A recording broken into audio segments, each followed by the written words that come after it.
Je vous invite à ouvrir la parole de Dieu dans l'Épître aux Hébreux et d'aller à la toute fin de ce livre, chapitre 13.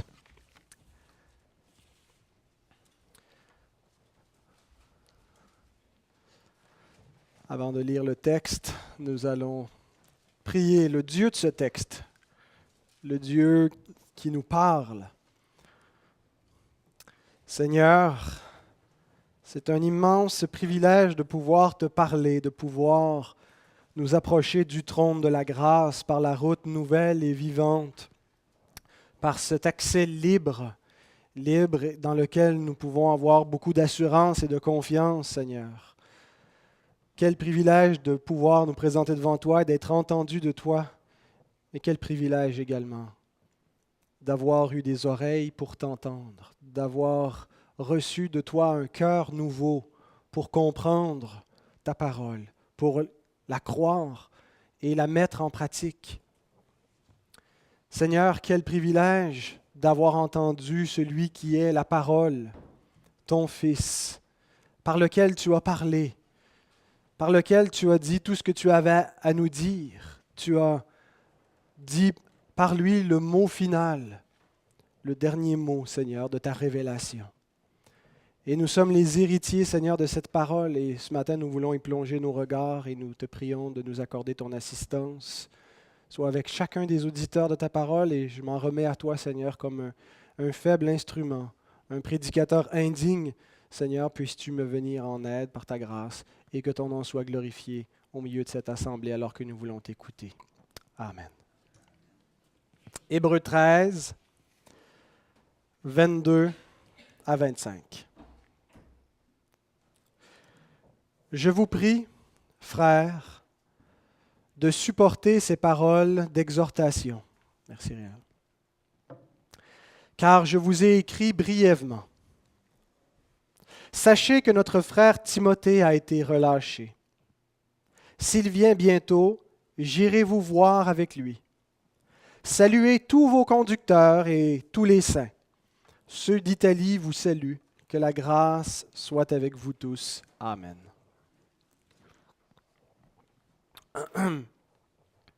Le 30 mars 2008. Où étiez-vous? C'est le jour où nous avons commencé à étudier l'Épître aux Hébreux ensemble. Est-ce qu'il y en a qui s'en souviennent? Mon premier message était intitulé « Une lettre à point ». Alors nous voici 5 ans plus tard. La congrégation a beaucoup changé dans ce parcours. Ça a été un beau parcours et par la grâce de Dieu, donc nous arrivons à la fin de cette épître, cette glorieuse épître. Alors ce sera mon dernier message intitulé « Le mot final ». J'aimerais, pour commencer ce sermon, vous lire l'introduction que j'avais écrite de ma première prédication. Voici les premiers mots que nous avons entendus lorsque nous avons commencé à étudier l'Épître aux Hébreux. Alors, c'est pas la Bible là, que je vous cite, c'est mon introduction que j'avais rédigée. Avez-vous perdu quelque chose auquel vous étiez attaché depuis que vous avez commencé à suivre Christ? Peut-être votre vie de disciple vous a-t-elle coûté le respect de vos proches. Vous y avez peut-être perdu quelques amitiés. Les relations avec certains membres de votre famille se sont peut-être compliquées ou envenimées ou même terminées. Pour suivre Jésus, vous avez peut-être dû renoncer à une carrière ou une fortune ou même à une gloire reconnue parmi les hommes. Peut-être vous a-t-on refusé un avancement qui vous aurait été donné si vous n'aviez pas été chrétien. Il se peut que vous ayez dû renoncer à un amour qui vous était cher. Il est fort probable que votre vie aurait été plus facile si Christ n'y était pas entré. Vous n'auriez sans doute pas été mis à part et n'auriez pas eu à marcher à contre-courant si vous étiez resté comme le monde. peut-être même que vous êtes exposé à une opposition plus violente à cause de votre foi, recevant des injures verbales, des menaces de toutes sortes et même des coups. Il n'y a pas que ce que vous avez perdu en devenant chrétien, mais également ce que vous n'avez pas reçu auquel vous vous attendiez. Vous pensiez peut-être qu'en devenant chrétien, tous vos problèmes seraient réglés, que votre mariage serait sauvé, que vos enfants deviendraient obéissants et exemplaires, que vous ne manqueriez jamais plus d'argent, que vous ne seriez jamais sans emploi, que vous ne feriez jamais de dépression. Vous avez peut-être pensé qu'en devenant chrétien, vous seriez guéri d'une maladie ou soulagé de vos souffrances. Peut-être pensiez-vous devenir sage et mature. Vous avez sans doute espéré qu'en vous convertissant, tous ceux que vous aimiez allaient aussi devenir chrétiens. Vous attendiez peut-être le retour du Seigneur dans les premières années de votre vie chrétienne, mais voilà plusieurs décennies et il n'est toujours pas revenu. Vous avez pensé que vous ne seriez jamais déçus par ceux qui, comme vous, sont devenus des membres de la nouvelle communauté en Jésus-Christ. Mais vous les avez vus se diviser, se mentir, se haïr, se relâcher et même abandonner l'Église et parfois le Seigneur.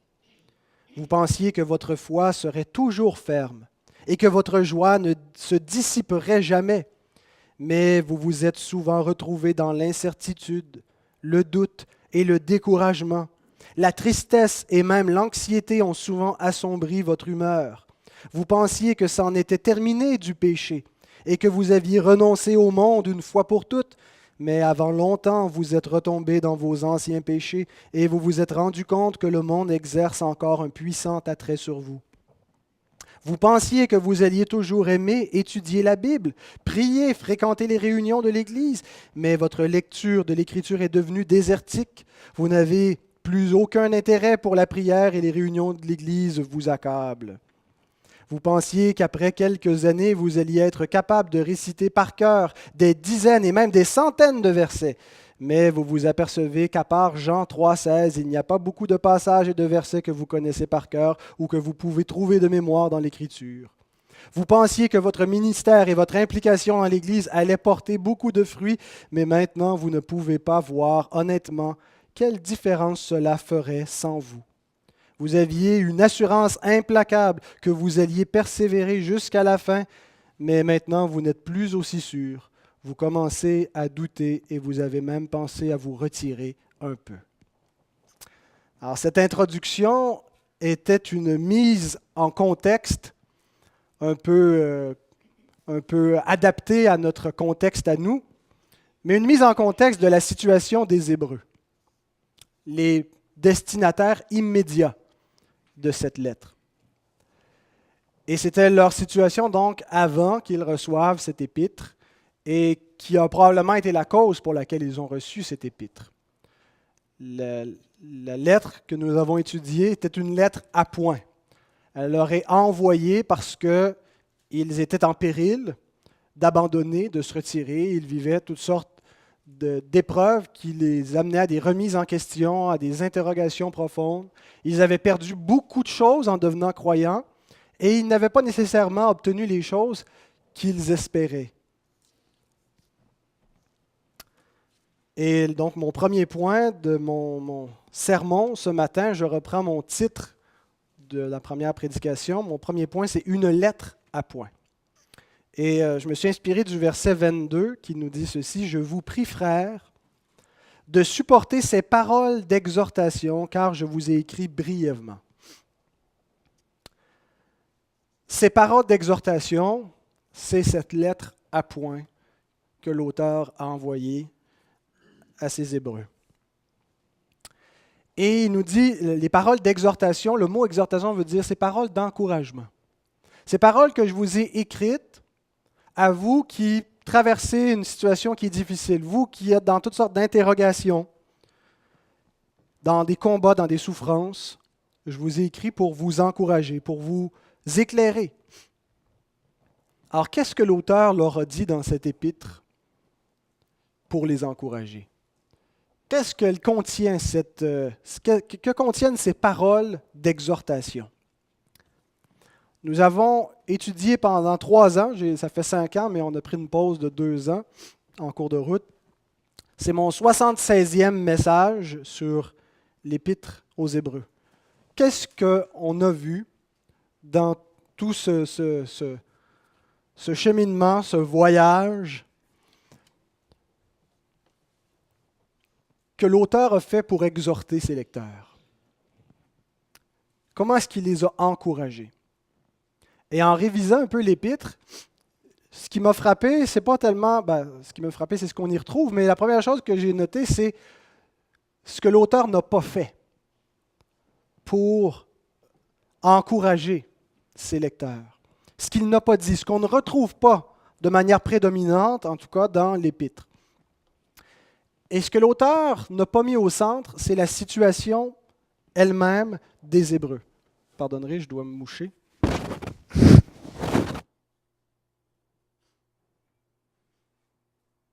On ne retrouve pas un accent prédominant sur les circonstances des Hébreux. Ils ne sont pas au centre de l'Épître. Il ne leur parle pas d'eux. Il ne leur parle pas de leurs problèmes. Et il ne leur arrive pas avec des exhortations du genre « il ne faut pas lâcher, relevez vos manches, persévérez, il faut continuer ». Il ne joue pas non plus la carte moderne de la relation d'aide en disant « je vous comprends, oui, c'est pas facile ».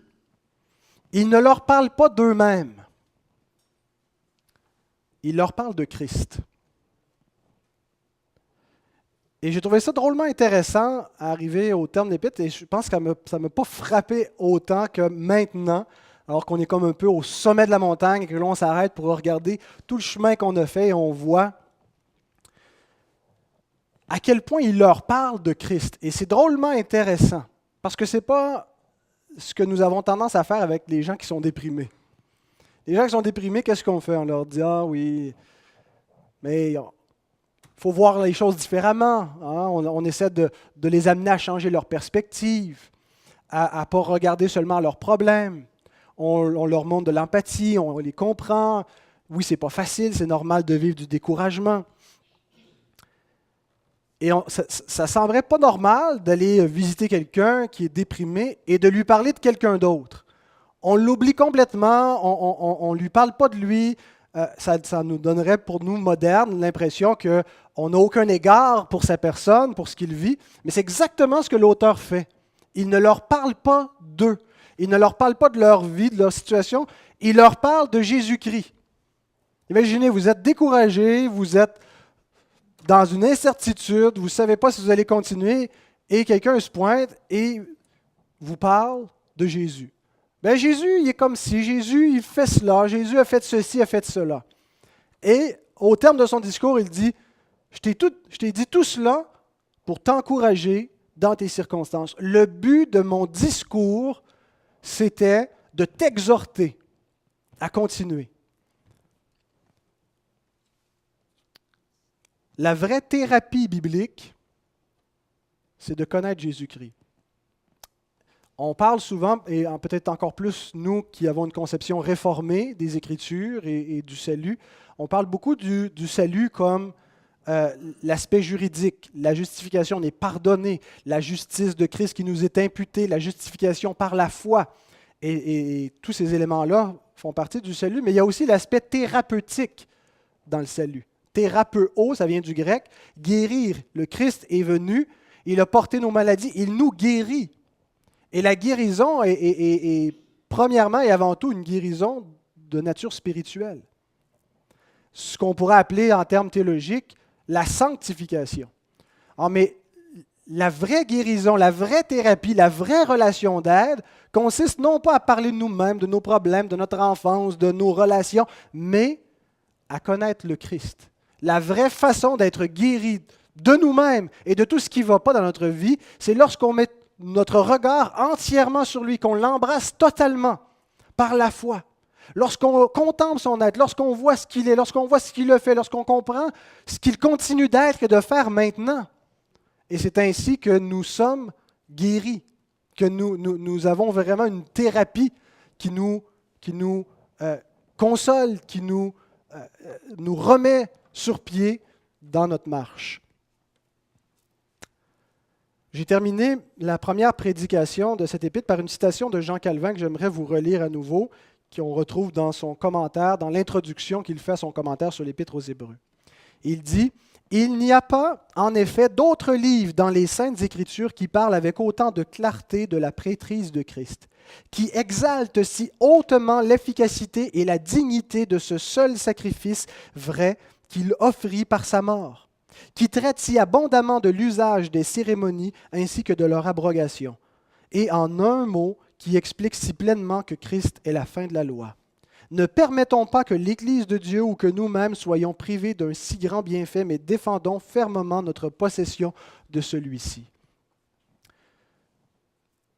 Si on m'avait demandé il y a quelques semaines, c'est quoi le thème central de l'Épître aux Hébreux?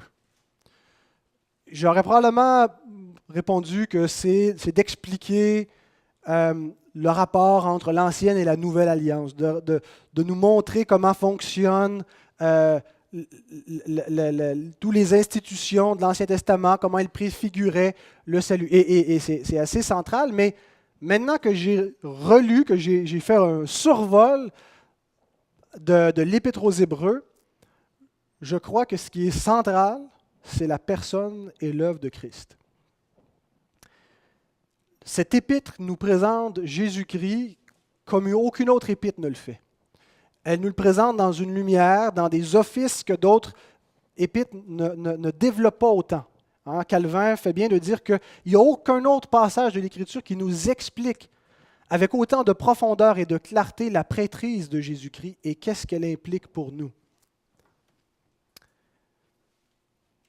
Et je crois que lorsque l'auteur nous dit « Je vous ai écrit brièvement », c'est relatif, ce qu'il veut dire, c'est quand il aurait pu encore en dire beaucoup, mais je vous ai dit l'essentiel de ce que j'avais à vous dire sur ce sujet-là. Il fait allusion à tout ce qu'il nous a raconté sur Christ. Je vous ai écrit brièvement, je vous ai exhorté, je vous ai parlé de lui pour vous encourager. Et ce que nous apprenons sur l'Épître aux Hébreux, ce ne sont pas des choses éparpillées à gauche et à droite, qui n'ont pas de consistance, qui n'ont pas de suivi, qui n'ont pas de ligne directrice. L'auteur développe et il nous expose progressivement, il déploie devant nous, en Jésus-Christ, le salut. Il nous explique en sa personne et en son œuvre le salut dont nous sommes les héritiers, et c'est le moyen qu'il prend pour corriger la mauvaise perspective que quelque lecteur que ce soit pourrait avoir, pour nous redresser lorsque nous avons l'âme abattue. Et j'aimerais refaire ce survol rapidement avec vous. On ne va pas relire les passages, mais juste qu'on reparte du premier chapitre et rapidement à vol d'oiseau, qu'on traverse ce que nous avons vu. Vous allez voir que c'est vraiment Christ qui nous a été présenté au travers de toutes ces pages. C'est lui qui est donné au lecteur pour être l'objet de notre foi. C'est lui qu'on doit croire. D'abord, il nous est présenté comme étant la parole de Dieu. Dès le début de l'Épître, Dieu vient mettre le mot final. En ces jours qui sont les derniers, Dieu nous a parlé par le Fils. Il est le dernier pas de la révélation divine. Les temps ont commencé depuis des millénaires, mais en ces derniers temps, Dieu a mis le mot final à ce qu'il avait révélé. Il a amené à sa pleine expression la révélation de tout ce qu'il avait révélé, en particulier de sa grâce, de son évangile. Il est le mot final, l'aboutissement de la révélation. On voit ça au chapitre 1. Dans le même paragraphe, il nous est présenté comme étant le Créateur. Le Christ dont il va être question, bien, il est non seulement la parole rédemptrice, mais la parole créatrice. C'est lui par lequel Dieu a fait le monde, tout l'univers. Il l'a créé par le Christ, sa parole, qui est lui-même le reflet de la gloire du Père, l'empreinte de la majesté divine. Son être, toutes ses caractéristiques, toute son essence reflètent l'identité du Père. Il soutient toutes choses par sa parole. Ça nous montre sa divinité. la puissance de son être, et il soutient tout ce qui existe. Toujours dans le chapitre 1, il nous le présente comme étant supérieur aux anges. Vous l'avez vu, Jésus, vous l'avez connu de votre vivant, vous l'avez vu comme un simple homme, comme un charpentier, comme le fils de Joseph, mais détrompez-vous. Changez le regard que vous avez si vous ne voyez pas que cet homme est nettement plus grand que les anges. Et les Hébreux avaient cette tendance à accorder beaucoup de gloire, de prestige aux anges, pratiquement à leur faire un culte. Mais ces anges qui se couvrent la face devant l'Éternel sont nettement inférieurs à Christ. Ensuite, au chapitre 2, il nous parle de son abaissement. Le Fils qui s'est abaissé, qui est venu dans le monde, qui s'est incarné, qui s'est fait frère, qui a accepté, lui qui avait la condition divine, de devenir de la race d'Abraham pour secourir ses frères. Il nous parle de ses souffrances, que lui-même a été exposé aux mêmes souffrances. Dans le chapitre 2 toujours, il nous le présente comme un souverain sacrificateur compatissant. En un mot merveilleux, il nous parle de sa miséricorde, qu'il est capable d'avoir un cœur qui est sympathique à notre misère, parce qu'il a souffert aussi, il a subi la misère et la souffrance. Alors il est compatissant. Chapitre 3, il le présente comme un personnage plus grand que Moïse. Moïse, comment il pouvait être vu comme un personnage d'une importance capitale pour les Hébreux. Mais il dit, en comparaison avec Moïse, Moïse n'est rien en comparaison de Christ. Il est beaucoup plus grand que lui, il est un nouveau législateur, un nouveau Moïse. Et il est celui qui, contrairement à tous les autres conducteurs du peuple de Dieu, contrairement à Moïse, contrairement à Josué, contrairement à David, il est celui qui a fait véritablement entrer le peuple de Dieu dans le repos promis, chapitre 3, chapitre 4. Alors, il reprend l'histoire de l'Ancien Testament, mais il nous montre que cette histoire-là était typologique, n'était pas la vraie histoire avec un H majuscule, était une petite histoire de rédemption. Ben, c'est une grande histoire, mais c'était une histoire qui pointait vers une autre. Et maintenant, la vraie histoire, les vraies pages de l'histoire viennent de s'écrire avec l'incarnation du Fils de Dieu, qui est le nouveau Moïse, qui est le nouveau Josué, qui est le nouveau David, qui est le nouvel Israël. Ensuite, il veut nous parler de ce qu'il a fait comme prêtre, pour voir qu'on comprenne bien toutes les Écritures de l'Ancien Testament, qui n'étaient pas une fin en soi, qui mettent beaucoup d'emphase sur la sacrificature, sur le sacerdoce, mais tout ça était annonciateur de Jésus-Christ. Alors, pour nous présenter la prêtrise du Christ, il commence d'abord par nous parler de son appel au sacerdoce, de sa vocation au chapitre 5. Il a été appelé comme souverain sacrificateur. Nul ne peut s'attribuer cette gloire-là, nul ne peut décider de lui-même d'occuper cet office. Christ non plus ne s'est pas attribué la gloire de devenir souverain sacrificateur, mais il la tient de celui qui lui a dit « Tu es mon fils ». Et celui qui l'a appelé, qui a dit « Tu es souverain sacrificateur pour toujours selon l'ordre de Melchisédek ». Et arrivé au chapitre 7, il nous explique en profondeur qu'est-ce que ça implique, cette affirmation-là qu'on retrouve dans le psaume 110, « Tu es sacrificateur pour toujours selon l'ordre de Melchisédek », où l'Éternel s'adresse à son oint, à son Messie à venir, et lui adresse une vocation à être un prêtre. Qu'est-ce que ça implique dans cette petite phrase-là? Il va développé pendant plusieurs chapitres pour nous expliquer la nature, l'efficacité du sacerdoce de Jésus-Christ. Donc, il nous montre qu'en étant souverain sacrificateur selon l'ordre de Melchisédek, que le personnage historique de Melchisédek déjà symbolisait que le prêtre à venir allait être supérieur à Abraham. Abraham lui a donné la dîme de tout, supérieur à Lévi. Qu'il les a précédés, même s'il est venu historiquement dans l'histoire après eux. Et il nous montre que ce sacerdoce est parfaitement efficace, contrairement à tous les autres sacerdoces, je vais en parler dans un instant, parce que le grand prêtre en question est un grand prêtre qui vit éternellement. Melchisédek, il nous est présenté comme ça, il arrive dans la scène biblique, sans qu'il soit question de sa généalogie, sans qu'il soit question de la fin, de la durée de sa vie. Pourquoi? Parce qu'il était fait semblable au Fils de Dieu qui allait venir et qui allait être sans père, sans mère, sans commencement de vie, sans fin de vie. Le Christ ressuscité.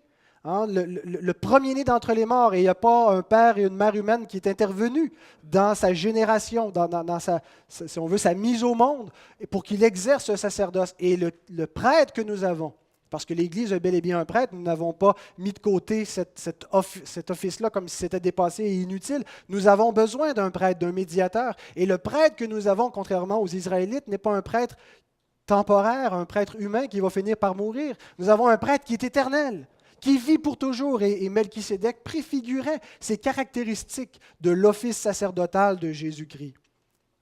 Et le chapitre 8 à 10 va s'étendre en longueur pour expliquer cette œuvre sacerdotale qu'il a faite.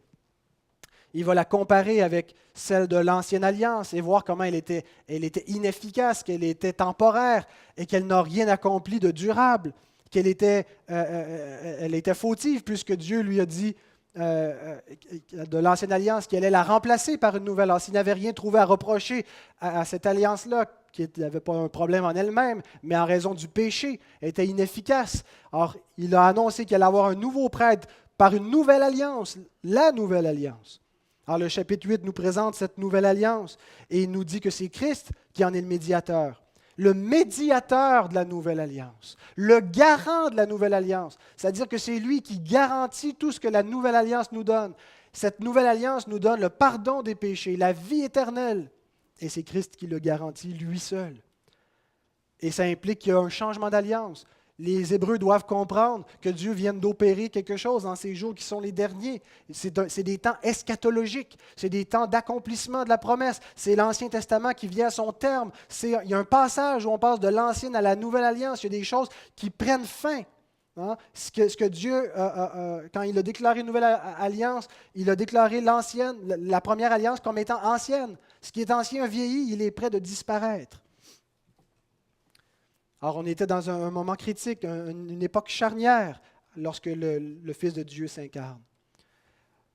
Le chapitre 9 à 10 nous présente sa session à la droite de Dieu. Le prêtre est là véritablement dans le Saint des Saints, à la droite de Dieu, comme celui qui intercède, qui est vivant et qui, par sa vie, assure notre présence auprès de Dieu, nous assure un accès au trône de la grâce, peut secourir parfaitement ceux qui s'approchent de lui.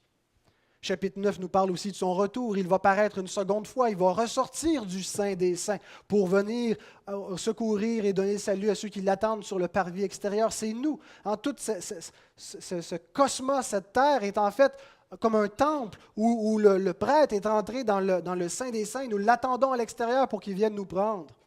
Et nous entrons déjà dans le Saint des Saints par la foi, mais bientôt, véritablement, dans des corps glorifiés, nous serons dans la présence de Dieu même sans plus de péché. Il nous parle de son règne au chapitre 10, qu'il a vaincu tout ennemi, qu'ils sont devenus son marchepied. Au chapitre 11, il nous présente comment Christ a été le rédempteur de tous les croyants depuis la fondation du monde. Il n'a pas juste commencé à être un sauveur pour ceux qui, à partir de lui et par la suite, entreraient dans le monde. Qu'en est-il de tous ceux qui, depuis la fondation du monde, ont existé? Est-ce qu'ils sont perdus?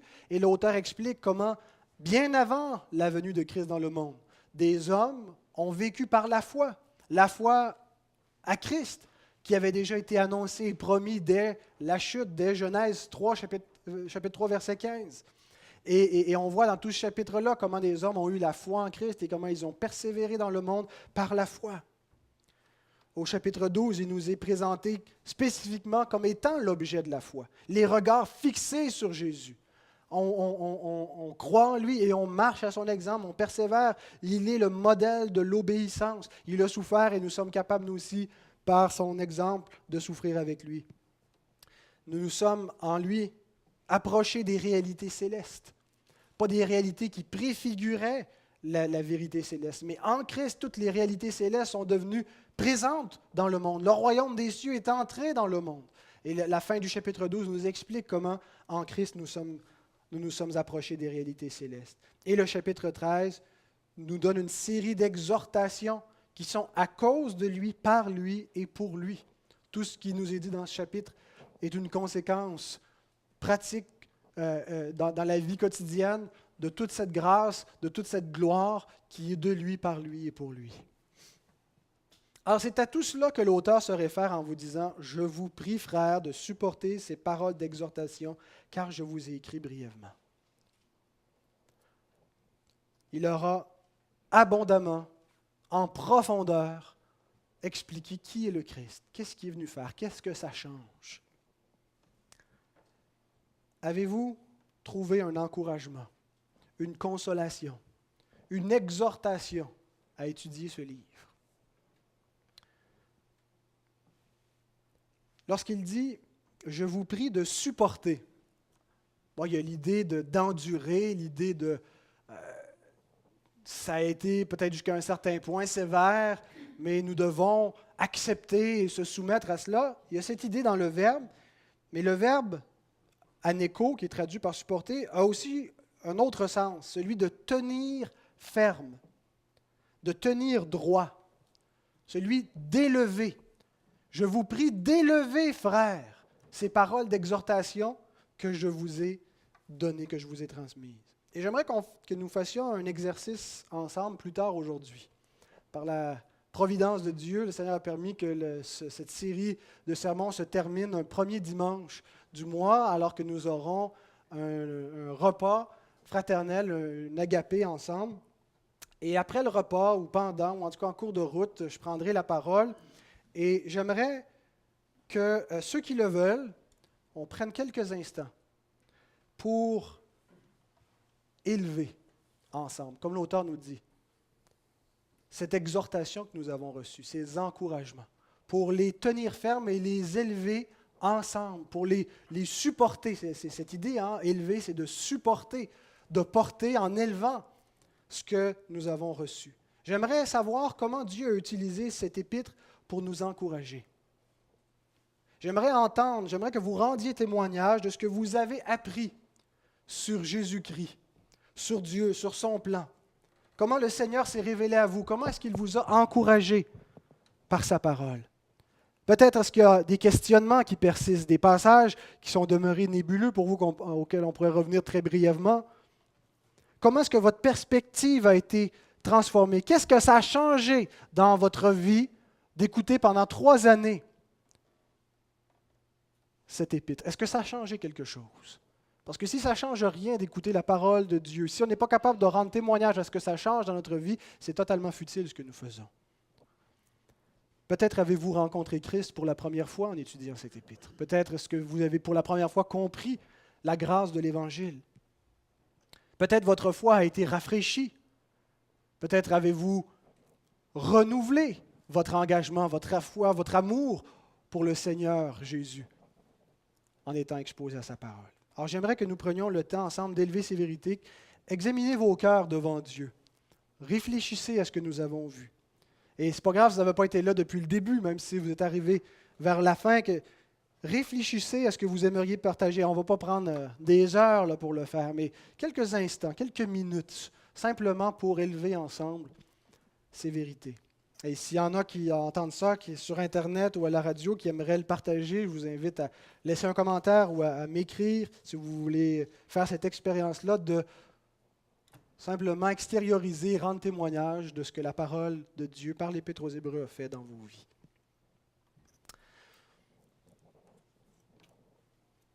Ma deuxième remarque sur le texte d'aujourd'hui, c'est que l'auteur termine en parlant de la vie d'Église, en donnant des salutations.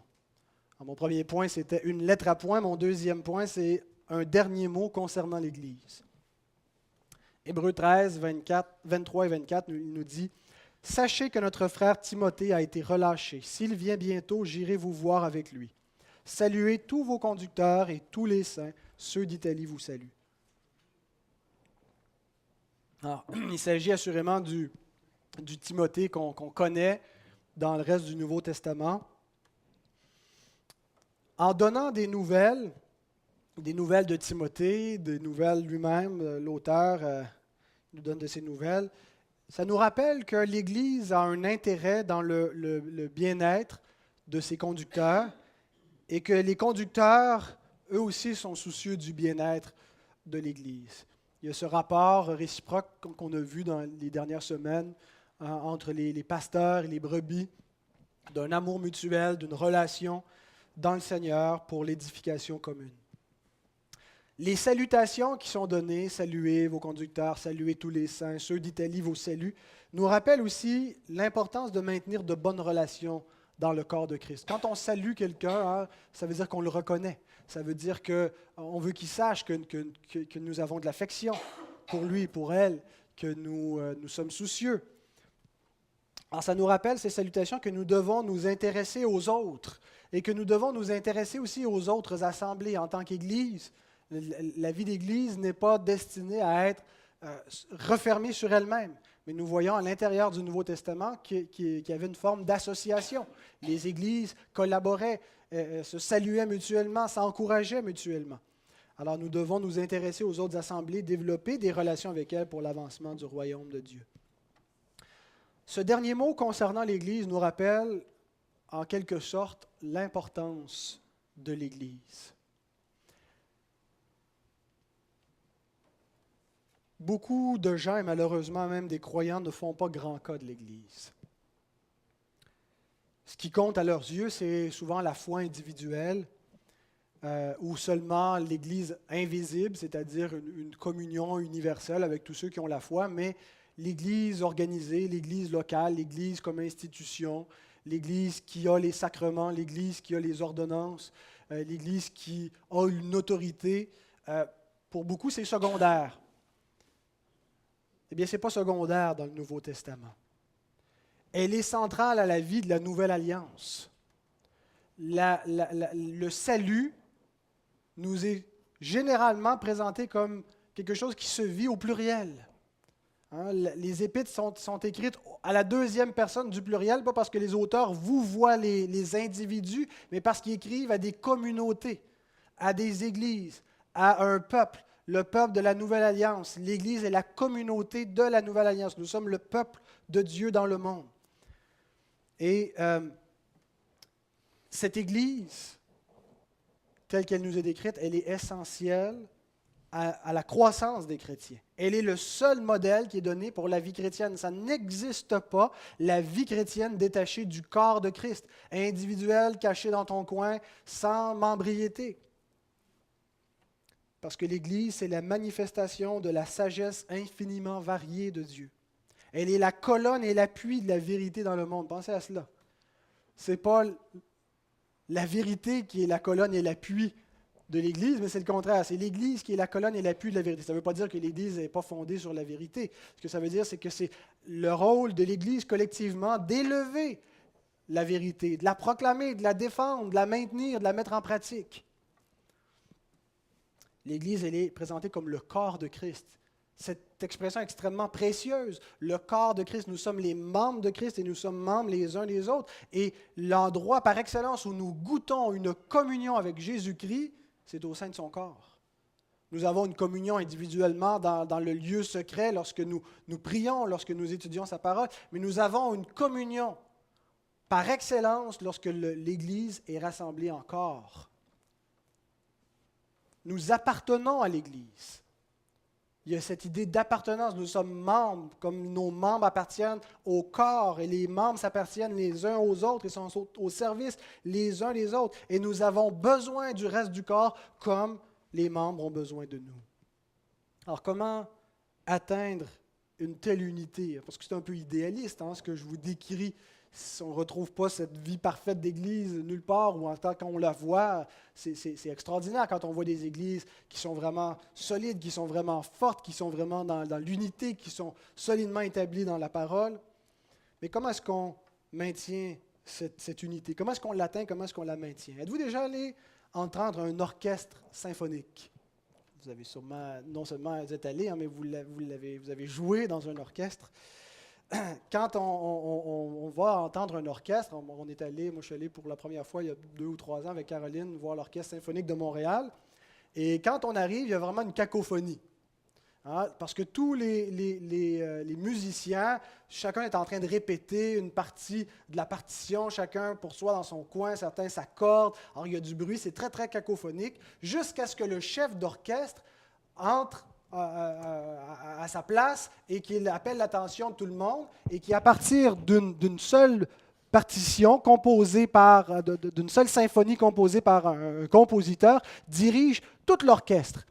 Et là, malgré la diversité des instruments, il y a des instruments à cordes, il y a des bois, il y a des cuivres, il y a des percussions, il peut y avoir une chorale, mais toute cette diversité-là fait un tout qui est harmonieux, qui est agréable à entendre, qui est beau, qui est symphonique, parce qu'il est dirigé à partir de quelque chose d'écrit sur lequel tout le monde se base et suit. Alors c'est la même chose dans l'Église. Nous sommes une cacophonie, nous sommes discordants, notre diversité entre en conflit jusqu'à ce que le chef d'orchestre Christ fasse de nous une symphonie, fasse de nous un orchestre qui se mette à nous diriger au moyen de sa parole, qui a été écrite par un seul compositeur, et que nous mettions à le suivre, à se laisser diriger. Et c'est ce que l'auteur nous dit ici.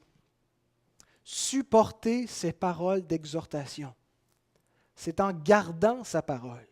C'est en la mettant en pratique, c'est en l'élevant, c'est en se conduisant d'après cette parole que l'Église produit un concert magnifique, qu'on y retrouve l'amour réciproque, l'ordre, le service mutuel. Ce n'est pas lorsqu'on essaie de développer l'humanisme et qu'est-ce que nous, on pense qui serait bon pour l'Église, mais c'est en suivant, en supportant cette parole d'exhortation, en mettant Christ au centre. Alors j'espère que ce deuxième point revitalise en vous cette conviction que l'Église, c'est important, qu'elle est la prunelle des yeux du Seigneur qui a versé son sang pour elle et qu'il lui importe de la voir bien établie dans le monde, en santé, harmonieuse, solide. Et mon troisième et dernier point, je l'ai intitulé « Le mot final », Hébreux 13, 25. Que la grâce soit avec vous tous. Amen. Le Amen a probablement été rajouté par un copiste ultérieur qui, après avoir écrit « Que la grâce soit avec vous tous », n'a pas pu s'empêcher d'écrire « Amen », mais les spécialistes de la critique textuelle n'ont pas pu s'entendre, l'ont conservé comme étant dans les originaux. Peu importe, le mot final que je veux souligner, ce n'est pas le mot « Amen », c'est le mot « grâce ». La grâce de Dieu, c'est le dernier mot de l'Épître. Comment est-ce que vous signez vos lettres? Quand vous écrivez une lettre ou un courriel, on signe respectueusement ou sincèrement, affectueusement, pas toujours, ça dépend à qui on écrit, ou fraternellement quand c'est un frère dans le Seigneur. La signature que nous avons ici, c'est grâce. C'est la signature finale, grâce. Et le mot grâce, ça fait partie du vocabulaire biblique de certains mots, ce n'est pas tous les mots qui sont dans la Bible, mais certains mots qui sont dans la Bible qui nécessitent des livres complets pour les définir pleinement. Et encore, il y a des théologiens qui ont discouru pour définir la grâce. Qu'est-ce que ça veut dire la grâce? Il y a des grands débats entre la conception catholique de la grâce versus la conception réformée de la grâce. C'est extrêmement riche ce que veut dire ce terme. Et ce n'est pas seulement un concept qu'on doit définir comme on définit des mots dans le dictionnaire, c'est quelque chose qu'on doit expérimenter, qu'on doit vivre, connaître la grâce de Dieu, vivre dans la grâce de Dieu, reproduire la grâce de Dieu. Toute l'Épître aux Hébreux est résumée avec ce mot « grâce ». Tout ce déploiement, ce grand déploiement où il nous est dépeint le Christ dans sa préincarnation, dans sa gloire créatrice, le Christ incarné, le Christ souffrant, le Christ exalté à la droite de Dieu, le Christ souverain sacrificateur, tout ce plan merveilleux, c'est la grâce de Dieu. C'est une manifestation de sa miséricorde. Ce n'est pas qu'un mot, la grâce de Dieu. C'est quelque chose qui est concret dans l'histoire. Ça veut dire quelque chose. Dieu a fait quelque chose. Dieu continue de faire quelque chose lorsqu'on dit qu'il est un Dieu de miséricorde et de grâce. Et quand on le définit, on ne doit pas le définir seulement comme des sentiments, mais comme l'Évangile. La grâce de Dieu, c'est l'Évangile. L'Évangile, c'est le Christ, c'est son œuvre, c'est ce qu'il est. Et l'auteur souhaite une seule chose, que la grâce de Dieu habite richement au milieu de ceux qui liront cette lettre. Et arrivé maintenant, 5 ans après le début de notre étude, c'est mon plus grand souhait. Et je pense que c'est votre souhait également, que la grâce de notre Dieu habite au milieu de nous, qu'elle habite dans nos vies, dans notre Église, dans notre prédication, dans nos relations, dans notre foi, en toutes choses, pour sa gloire. Amen.